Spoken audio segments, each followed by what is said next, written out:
HarlequinAudio is proud to bring you The Lady Traveller's Guide to Larceny with a Dashing Stranger, a Lady Traveller's Society novel, featuring the bonus Lady Traveller's Society short story, The Rise and Fall of Reginald Everhart, by Victoria Alexander, performed by Marian Hussey. Chapter 1. Mid-September, 1889.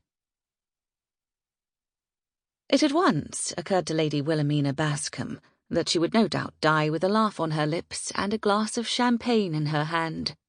Now, Willie suspected she would meet her maker with little more than watered wine and an equally weak smile.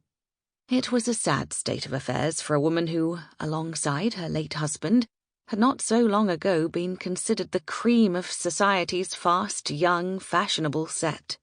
Still, there was nothing to be done about it. One couldn't go backward, after all.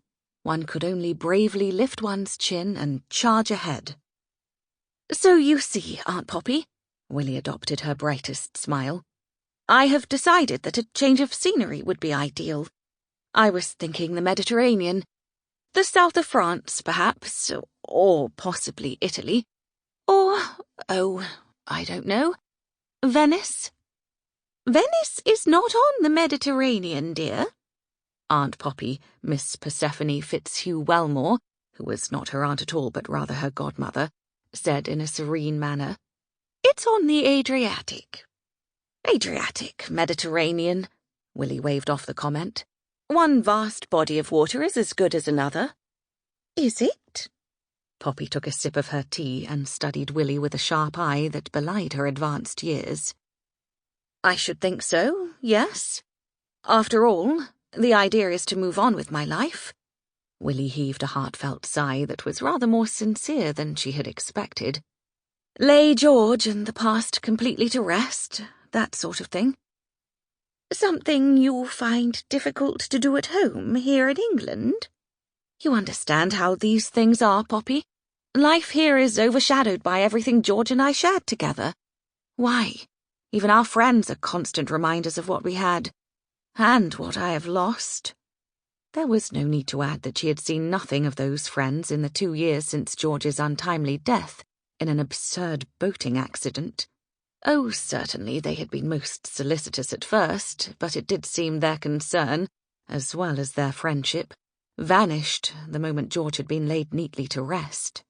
Still, a certain lack of friendly overtures might well be expected, as Willie had disappeared from society after George's death, fleeing to Wales and the home of her late grandmother's companion.